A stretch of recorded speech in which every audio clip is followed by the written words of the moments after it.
Bienvenidos a Filosofía en tiempos de no filosofía, un espacio de reflexión profunda sobre el pensamiento filosófico. En la actualidad, un programa dirigido por Filosofía Tierra.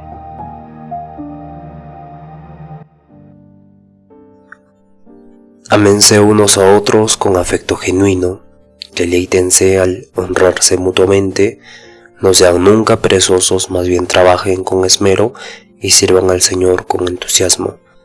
Alégrense por la esperanza segura que tenemos, tengan paciencia en las dificultades y sigan orando.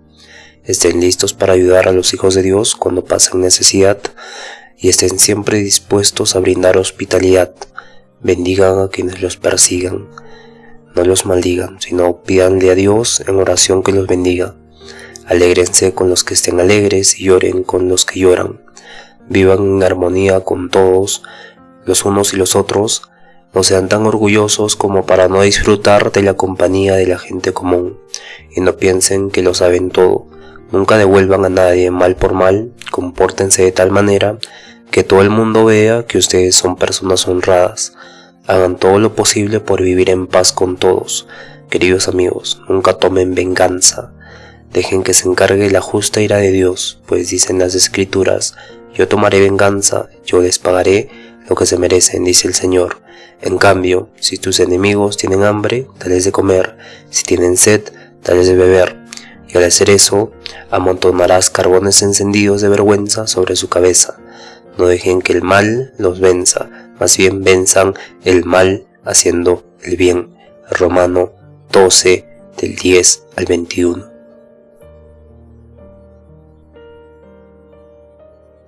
Bienvenidos al episodio 350. Estamos en el día 12 a reflexiones y perspectivas futuras de la filosofía. Mi nombre es Marco Antonio y hoy les voy a presentar el renacimiento del idealismo. Cuando nos referimos al renacimiento del idealismo, nos referimos a una revitalización de las corrientes filosóficas que desde el siglo XIX y a lo largo del siglo XX recuperan y reinterpretan las ideas del idealismo clásico, ¿no?, que eran desarrolladas por Kant, Fichte, Schiller, Hegel, para responder a desafíos intelectuales, desafíos científicos que estaban surgiendo en la modernidad. Tras un periodo en el que el positivismo, el materialismo y las corrientes científicas parecían dominar todo el panorama intelectual en el siglo XIX, XVIII, XIX, XX, varios pensadores vieron la necesidad de revalorizar la dimensión moral, la dimensión espiritual y básicamente afirmar que la realidad no puede solo comprenderse con datos empíricos, sino que requiere atender al papel constitutivo de la mente, de la conciencia, de los valores.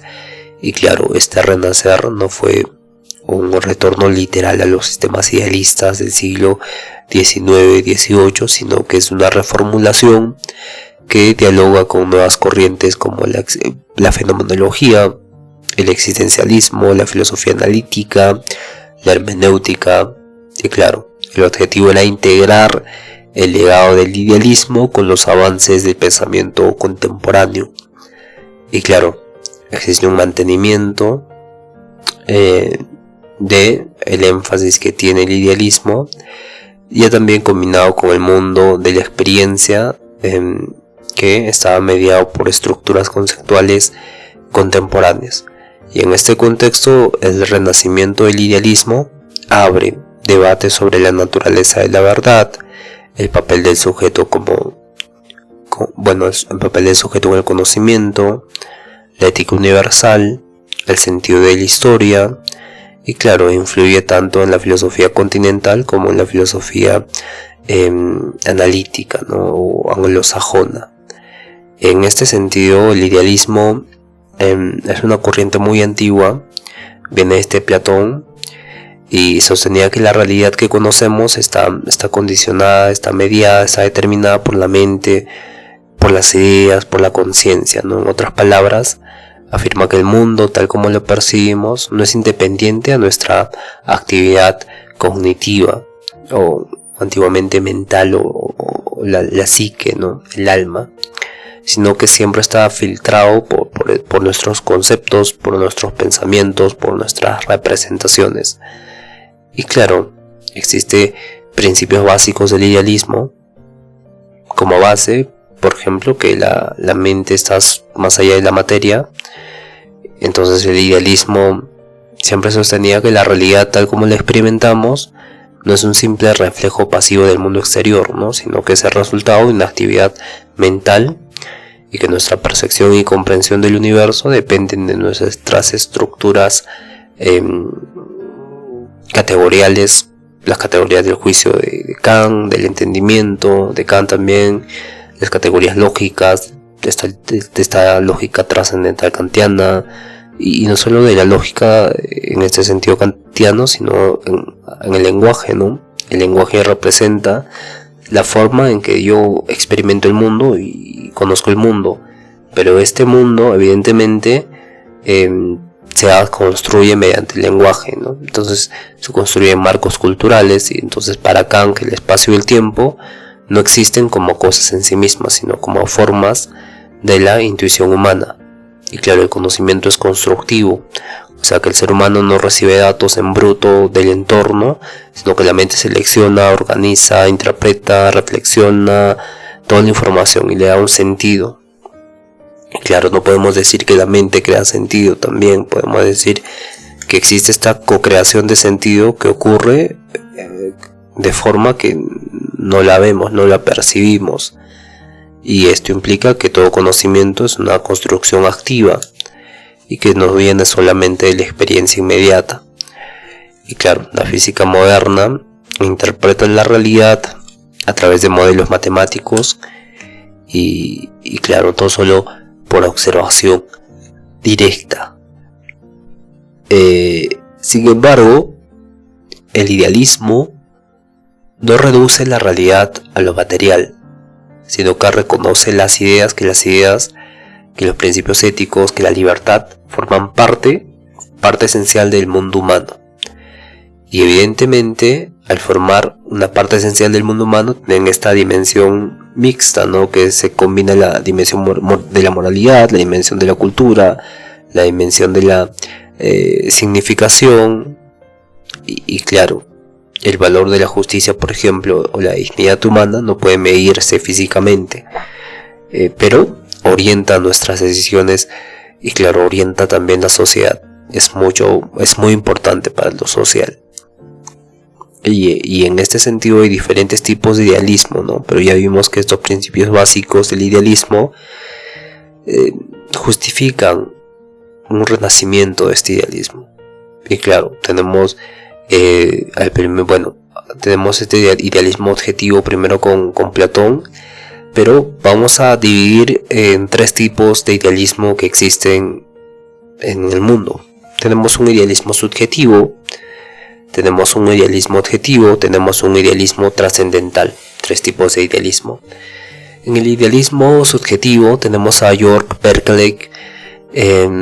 Hablamos de 1680 a 1750 aproximadamente, y él nos habla del ser percibido, ¿no? Del ser percibido, o percipi, claro. Entonces, ¿qué significa ser percibido, no?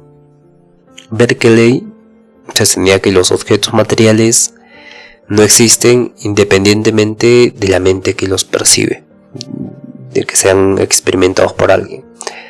Entonces, la realidad estaría compuesta por percepciones e ideas en la mente, y su coherencia de la existencia de cosas, por ejemplo en Japón, en otros lugares, se garantiza por la percepción constante de Dios. Dios está observando, está percibiendo toda la realidad en todo momento, que no puede haber una incoherencia en la existencia de los objetos, ¿no?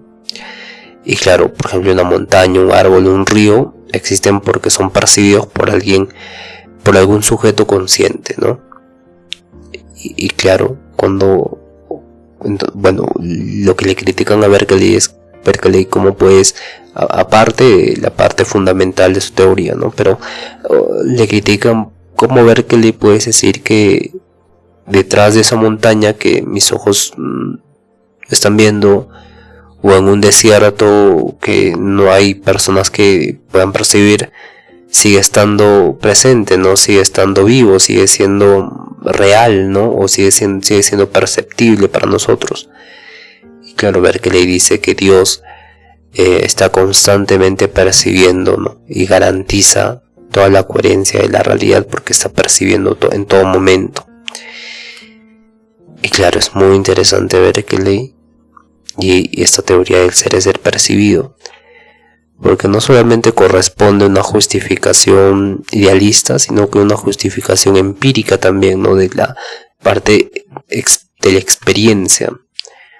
Muchas veces relacionamos la experiencia nosotros con los 5 sentidos y evidentemente no podemos negarlo, pero cuando Berkeley menciona de la percepción, habla de algo mucho más profundo. Perdón. Habla de cómo nosotros, por ejemplo, porque lo veo con ejemplos es mucho más fácil, ¿no? Imagine un animal nuevo que nunca nadie haya visto y que sea muy adorable. Evidentemente ese animal es percibido por usted, evidentemente en su particularidad. Podemos encontrar similitudes con que otra persona haya imaginado lo que usted imagina en este momento, ¿no? Podemos. Sin embargo, vamos a imaginar que no es posible imaginar lo que tú imaginaste, este animal nuevo, adorable que usted imaginó. Y claro, la percepción se manifiesta en usted. Y claro, existe ese animal para usted. Y en este sentido yo, como alguien externo, no puedo acceder a la percepción que usted tiene. Pero esa experiencia que tú tienes, esa experiencia de haber de haber percibido este animal adorable, imaginativo, corresponde a un tipo de percepción, ¿no? Que corresponde a un tipo de experiencia. Experiencia de haberlo creado, de haberlo experimentado, de haberlo percibido. Y claro, este sentido profundo de experiencia no tiene que ver con los 5 sentidos, no tiene que ver con... está mucho más allá. Lo que quiero decir es esto, ¿no? Está mucho más allá de esta percepción sensorial que tenemos, ¿no? La que es compartida por muchos. Y pasa lo mismo, ¿no? Cuando Berkeley dice esto, ¿no? A nivel macro, a nivel de material y a nivel general. Y claro, por eso es muy interesante Berkeley. Luego tenemos el idealismo objetivo. Ahí tenemos 2 filósofos muy fuertes, con mucha teoría, muy interesantes, que son Platón y Hegel. En este sentido, ambos afirman que las ideas o formas tienen una existencia real, independiente de las percepciones individuales. Entonces, para Platón, las ideas como belleza, justicia, bien, son eternas e inmutables. Y en el mundo material existe la copia imperfecta de estas ideas. Pero para Hegel, la realidad es una manifestación progresiva del espíritu absoluto. Y este espíritu absoluto se desarrolla dialécticamente a través de la historia y de la cultura. Y claro, vemos ahí como ambos nos hablan de un tipo de dimensión o panorama mucho más objetivo de las cosas que experimentan en el mundo material, ¿no? Y claro, por eso es objetivo, ¿no? Existe idealismo objetivo, donde las ideas o formas tienen existencia real independiente de nuestras percepciones individuales. Y claro, lo hacen cada uno con sus respectivas teorías. Hegel con la dialéctica a través de la historia y la cultura, y Platón a través del símil de la línea, ¿no? O también con la alegoría de la caverna explicaría precisamente cómo esto ocurre. Y luego tenemos el idealismo trascendental kantiano, ¿no? De Immanuel Kant. Y claro, reconoce la existencia de un mundo externo que es el noumeno, pero afirma también que solo podemos conocer el fenómeno, es decir, la realidad tal como aparece a través de nuestras intuiciones, o de las intuiciones sensibles, que son espacio y tiempo, a priori de la sensibilidad, están relacionadas con las categorías del entendimiento, ¿no? Y estas a la vez, no estas a la vez, ¿no? Sino que estas corresponden a las categorías del juicio. Y claro, la mente humana no es un espejo pasivo de la realidad, sino que estructura activamente cómo vamos a experimentar el mundo. Evidentemente no vemos la realidad tal como es, sino tal como nuestra mente nos permite percibirla, ¿no? Tenemos este software, por así decirlo, que es espacio y tiempo, que nos permite entender el mundo mediante categorías. Son cuatro categorías del juicio y 4 categorías del entendimiento. 4 categorías del juicio: nosotros cómo hacemos juicios, cómo entendemos el mundo, y cómo entendemos, ¿no? Cómo emitimos juicios, cómo razonamos, cómo hacemos lógico, cómo pensamos, ¿no? Y las categorías del entendimiento es cómo la realidad se manifiesta, cómo existe este tipo de fenómenos en la realidad que son siempre de esta forma. Las categorías del entendimiento, ¿no? O las categorías de la realidad. Y en este sentido pasa a un tipo de transición de la categoría de los juicios, la categoría del entendimiento, y lo denomina esto la lógica trascendental, ¿no? Que pasa de la lógica a la ontológica, a la parte ontológica, ¿no? De lo lógico a lo ontológico. Y claro, con ello unifica Kant ese dilema que había con el idealismo objetivo, ¿no? De conectar el mundo de las ideas con el mundo material, ¿no? ¿Cómo se hacía esto? Entonces de esta forma Kant conecta estos dos mundos, por así decirlo. Y claro, desde la antigüedad veíamos que Platón era un idealista, ¿no? Un idealista cuyas ideas influyeron en la forma en que se entiende la realidad, en la teología, la concepción que es de conocimiento y cómo obtenemos el conocimiento verdadero. Y claro, llega hasta San Agustín, que reinterpreta las ideas platónicas y las vincula con el mundo de las ideas, con el mundo divino, ¿no? La mente divina, la mente de Dios. Y luego viene la influencia trascendental, que no es específicamente en términos kantianos, pero influye profundamente el idealismo en la ética, porque se vuelve un fundamento para las nociones universales de libertad, justicia, dignidad humana, para la estética, que inspira teorías que ven el arte como manifestación de lo espiritual y lo ideal, la teoría política, que influye en las concepciones de la ley, el contrato social, el estado racional, y la pedagogía, ¿no? Que alienta métodos educativos centrados en el desarrollo moral e intelectual. Fichte, por ejemplo. Y claro, en la modernidad se vuelve un pilar muy interesante y la base para el debate epistemológico contra el empirismo, claramente. Y claro, también tiene esta lucha contra el materialismo y este tipo de positivismo, defendiendo que la mente no solo recibe, sino que estructura la experiencia.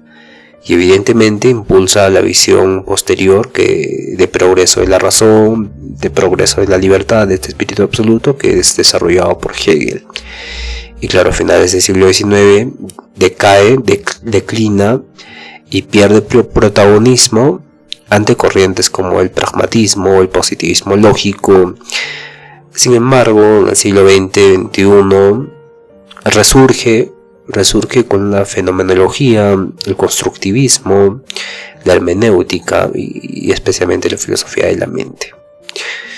Y claro, durante la Edad Moderna, hablamos del siglo XVII hasta el XIX, nosotros entendemos comúnmente Edad Moderna con la edad actual, y en ciertos ámbitos podríamos aplicarlo, pero en filosofía se divide en dos, ¿no? Edad moderna y edad contemporánea, ¿no? Era contemporánea. Y claro, existe una posmodernidad que está en el medio. Sin embargo, ya son términos muy técnicos. Pero la filosofía moderna surge con el pensamiento de que el ser humano es la certeza absoluta del conocimiento, ¿no? Y que desde la base del ser humano se tiene que construir todo el conocimiento. Y claro, tenemos como el primer filósofo, el padre de la modernidad, a Descartes. Por eso Descartes se le considera tanto en las ciencias naturales como en las ciencias sociales. Bueno, en el caso de la filosofía, ¿no? Claro, porque él pone a la razón como la principal fuente de conocimiento, incapaz de alcanzar por esta razón verdades universales independientes de la experiencia. Y claro, el idealismo moderno retoma su confianza en la estructura lógica del pensamiento y rechaza la idea de que la razón pueda acceder directamente a la realidad en sí misma sin mediación del espíritu. Entonces se crea este idealismo moderno. Pero como contraparte tenemos a los empiristas que afirmaban que todo conocimiento deriva de la experiencia sensorial. Y claro, el idealismo moderno adopta su atención a los datos de la experiencia, pero añade que estos no son simplemente recibidos, sino organizados y moldeados por la mente. En este sentido, existe una síntesis más adelante que se hace con Immanuel Kant, que une ambos enfoques en su idealismo trascendental, ¿no? Donde la experiencia sensorial proporciona el material del conocimiento, pero la razón y las categorías del entendimiento le dan forma. Y así nace la razón pura, la crítica de la razón pura, como una afirmación de que ni la razón ni la experiencia solas por sí mismas son fundamentales, ¿no? Y porque ambas son necesarias para la construcción de la realidad tal como la conocemos. Y claro, surge un idealismo trascendental donde Immanuel Kant ve que la mente no es un receptor pasivo, sino que es una estructuradora activa que organiza la experiencia y hace la distinción entre fenómeno y noumeno, donde el fenómeno es la realidad tal como nos aparece, mediada por las formas de la intuición, espacio y tiempo, y aparte por las categorías del entendimiento, la categoría del juicio, pero se les considera las categorías del entendimiento porque al emitir un juicio ya estás entendiendo qué quieres decir con eso, ¿no? ¿A qué te refieres como un fenómeno de la realidad? O sea, tú emites un juicio SSP, pero SSP corresponde a la realidad, ¿no? Entonces se le considera entendimiento. Y claro, tenemos ahí la separación con el noumeno, que es la realidad en sí misma, que es incognoscible para el ser humano. Y claro, Kant busca una síntesis entre el racionalismo y el empirismo y establece que el conocimiento requiere tanto la experiencia sensorial como las estructuras cognitivas a la vez. Y claro, de ahí pasamos al idealismo absoluto con Fichte, para empezar, alemán, y radicaliza la idea de Kant, afirmando que el yo absoluto se autoproduce y genera tanto el sujeto como el objeto. Evidentemente en Kant tenemos a dos tipos de yo: el yo trascendental y en la crítica de la razón pura el yo es como todo está mediado dentro del sujeto, y en el yo posteriormente kantiano, se ve al yo como la capacidad de juzgar. Y en este sentido Fichte radicaliza el concepto, las ideas de Kant, y afirma que el yo absoluto se autoproduce y genera tanto el sujeto como el objeto. Y luego viene Schilling e introduce una visión donde la naturaleza y el espíritu son manifestaciones de una misma realidad absoluta. Y claro, ahí viene Hegel, ya teniendo estas dos ideas, y lleva el idealismo a su máximo nivel de expresión, que es la dialéctica, ¿no? Donde el espíritu absoluto se despliega a través de la historia, a través del arte, a través de la religión, la filosofía, y claro, tiene este proceso de autoconocimiento progresivo, donde se va conociendo a sí mismo, ¿no? Mediante la manifestación en el arte, la religión, la filosofía, ¿no? Y ya vimos como en el arte ya no se podía manifestar el espíritu absoluto, ¿no? Porque la manifestación del espíritu absoluto en el arte había acabado con el arte clásico en Hegel, ¿no? Y claro,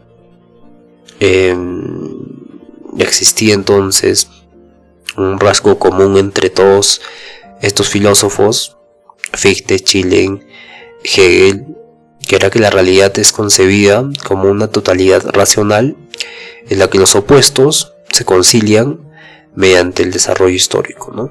Había un proceso histórico que hacía una conciliación de opuestos. Luego viene este idealismo subjetivo, antes de Kant, antes de Hegel, de Fichte, viene el idealismo de Berkeley, ¿no? Que hablamos del ser percibido, ser percibido, ¿no? Donde Dios garantiza la continuidad de la existencia de las cosas al percibirlas de manera constante. Y evidentemente hay muchos aportes del idealismo moderno. Por ejemplo, en Kant, la mente organiza la experiencia a través de las categorías, como categorías de causalidad, modalidad, sustancia, unidad, causa-efecto. Hay 4 categorías kantianas, ¿no? Claro, vemos las categorías kantianas: cantidad, cualidad, relación y modo. Y claro, el idealismo moderno no solo busca explicar cómo conocemos, hablar de epistemología, sino también cómo debemos actuar. Entonces, para Kant, la autonomía moral es inseparable de la capacidad racional, ¿no? Actuar éticamente es actuar conforme a principios que uno pueda universalizar, ¿no? Con su imperativo categórico de universalizar nuestras acciones, ¿no? De una acción llevarlo a un grado universal donde todos actuarían de esa forma, ¿no? Y si todos actuarían de esa forma, no entra en contradicción con uno mismo o con los demás, evidentemente es una acción correcta. Y claro, es una ética deontológica por el deber de hacer esa cosa o de esa acción universal. En Hegel vemos que la libertad se realiza plenamente en la vida ética y en la participación en las instituciones racionales, pero vimos como en Hegel se manifestaba el espíritu absoluto en este proceso histórico, y este proceso histórico evidentemente se manifestaba en la creación de instituciones sociales, ¿no? Y que estas instituciones sociales eran razonables, y por lo tanto se buscaba un reconocimiento de estas instituciones mediante la participación de los ciudadanos, que también buscaban este reconocimiento mutuo entre ambos. Y claro, al reconocer a la institución se convertía en la generadora de un reconocimiento de autoconciencia en los ciudadanos, ¿no? En los partícipes de estas instituciones. Y claro, Hegel también en pedagogía, por ejemplo, no estaba, para ser estrictamente honesto, Hegel no habló mucho de la pedagogía, ¿no? Se ocupó más de esta realización del espíritu absoluto, pero hay algo muy interesante, que es que en Hegel se puede ver como la manifestación del espíritu absoluto está dentro de este tipo de educación, ¿no? Este tipo de educación histórica, más que todo, como desarrollo del espíritu absoluto hacia una mayor libertad. Sin embargo, los que se hablaron de pedagogía estrictamente fueron Fichte y Pestalozzi, ¿no? Que fomentaron estos métodos educativos para desarrollar el pensamiento crítico y la formación moral también. Y claro, el idealismo, aunque surgió y se consolida en la modernidad y posteriormente renace en la contemporaneidad, sigue influyendo de forma muy interesante el día de hoy, con otras corrientes también, aliándose con otras corrientes como la fenomenología, ¿no? Ya hablamos de la fenomenología, que es de Edmund Husserl y Merleau-Ponty, que retoman la idea idealista de que la conciencia estructura la experiencia, ¿no? Pero la idea es muy interesante en la fenomenología porque profundiza el análisis de cómo el mundo es dado en la vivencia inmediata, ¿no? De cómo nosotros experimentamos espontáneamente, y cómo la conciencia también hace ese trabajo, ¿no? De vivir espontáneamente en aquello que intencionalmente actuamos, de cómo actuamos. Y por parte de Merleau-Ponty incorpora el papel del cuerpo y la percepción encarnada, ¿no? Tienen este enfoque mucho más vivencial y no tanto de un tipo de conciencia estructurada en la experiencia. Y luego tenemos a la hermenéutica de Paul Ricohet y Gadamer, que comparten con el idealismo la noción de que todo conocimiento está mediado por estructuras históricas y lingüísticas, ¿no? Entonces Gadamer sostiene que comprender implica siempre un diálogo con la tradición y el contexto cultural, ¿no? Y claro, surge más adelante el constructivismo en epistemología y las ciencias sociales, que sostienen que el conocimiento no refleja pasivamente la realidad, ¿no? Sino que es construido activamente por el sujeto, por comunidades epistémicas. En este caso tenemos a Jean Piaget en psicología del desarrollo y a Thomas Kuhn en el desarrollo de la ciencia, ¿no? Entonces sostienen que el conocimiento en general no refleja pasivamente la realidad, sino que es construido activamente, ¿no? Jean Piaget se le considera un constructivista también por ello, igual que Kant, porque tienen este enfoque de construcción de significado de la realidad, ¿no? O de cómo nosotros conocemos el mundo, en este caso epistemológico.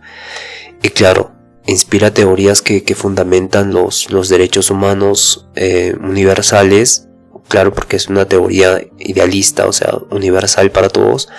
Y claro, la autonomía moral y la libertad individual son las bases o suelen ser las bases para el aporte ético y el aporte en la política, ¿no? Y que evidentemente influye esto en el republicanismo cívico, ¿no? Que se habla en ética contemporánea, que es la libertad como participación activa de la vida política, y el cosmopolitismo también, la visión de humanidad como una comunidad moral global sustentada en la razón. Y claro, hay mucho impacto en la educación y la pedagogía con Fichte, donde el desarrollo integral del individuo tiene que ser holístico, ¿no? Intelectual, moral y estético también, en el caso del desarrollo físico adecuado, ¿no? Y también el pensamiento crítico, ¿no? El pensamiento crítico tienen estos modelos educativos idealistas, ¿no? Como base para una ciudadanía activa, ¿no? Una ciudadanía libre, tener este pensamiento crítico. Y evidentemente la autonomía y la autoformación como metas centrales del aprendizaje corresponden a modelos educativos idealistas. Y para acabar, creo que la tecnología es muy importante, porque la epistemología de la ciencia inspira debates sobre el papel de las teorías, ¿no?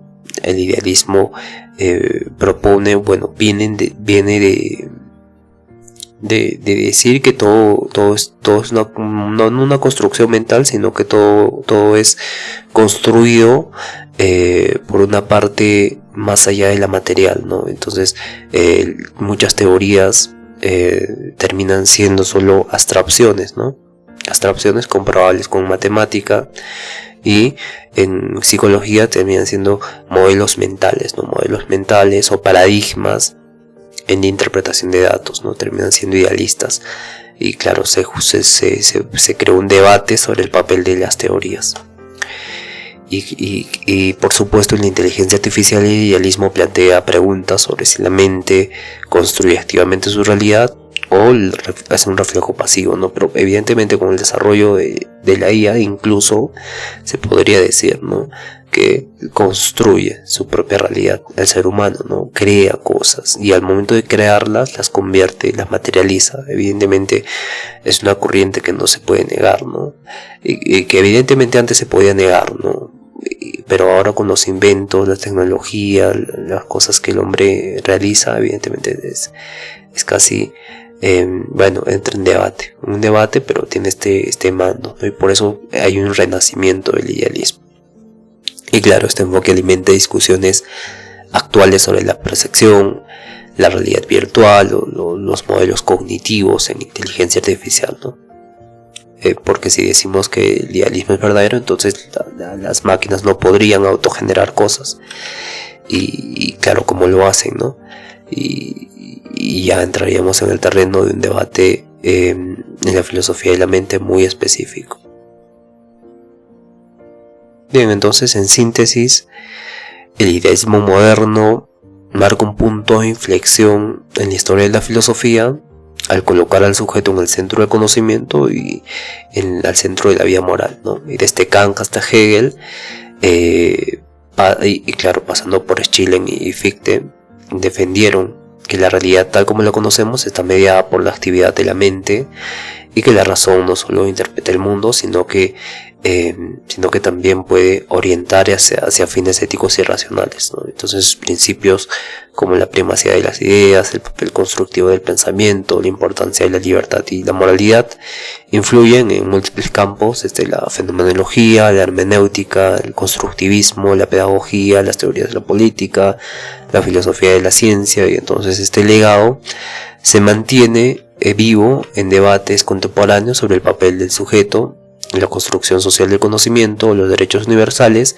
y la relación entre mente y mundo. Y en un contexto actual marcado por la globalización, la inteligencia artificial y los retos ecológicos, el idealismo ofrece herramientas conceptuales para pensar la realidad como una creación conjunta entre la conciencia, la cultura, la naturaleza. Y claro, su desafío sigue siendo equilibrar la universalidad de ciertos valores con el reconocimiento de la diversidad de perspectivas, manteniendo viva el diálogo que existe entre la conciencia, la espiritualidad, la razón, la ética, la política, la libertad y temas complejos que corresponden a una vida mucho más compleja que lo material, ¿no? Ya vivimos como Karl Marx trata de agregarle al idealismo o darle la vuelta al idealismo con el materialismo dialéctico, ¿no? Con un proceso material que siempre ocurre, sin embargo esta se convierte en una metanarrativa, ¿no? Y claro, el idealismo sobrepasa las metanarrativas cuando se crean la relación con la hermenéutica, la fenomenología. Y claro, deja de ser una metanarrativa que explica toda la realidad del mundo desde el punto de vista materialista y termina explicando ciertos fenómenos emergentes que evidentemente la filosofía tiene que analizar y estudiar. Y claro, y por ello conlleva cierto tipo de reflexión y renacimiento en la era contemporánea, o sea, en nuestra era. El idealismo también está relacionado con la cultura, ¿no? Y con esta visión eurocéntrica de la visión, la percepción de la realidad y del mundo, evidentemente con culturas diferentes, con culturas diversas, con la diversidad cultural que hablamos ayer. Existen otros tipos de idealismos que explican tal vez mejor la realidad que la que vivimos, ¿no? Y evidentemente hay coincidencias muy interesantes con la física cuántica y la realidad que conocían los antiguos hombres. Evidentemente hay algo muy interesante ahí que la filosofía debe estudiar, y de hecho ese es el papel de la filosofía. La filosofía debe estudiar la relación entre lo espiritual y lo material, ¿no? Entre esta entre esta no dinámica, sino entre esta interrelación que muchas veces lo ideal, lo espiritual conlleva más fortaleza o conlleva mucho más valor que lo material, ¿no? Y claro, hay un cierto tipo de estudio muy interesante. Entonces, muchas gracias por escuchar. Llegamos al final de este episodio. Claro, nos vemos el día de mañana con la filosofía y las nuevas tecnologías. Conózcanse a sí mismos. Bendiciones a todos. Tengan mucha fe y por favor sean felices. Hasta el día de mañana. Cuídense todos.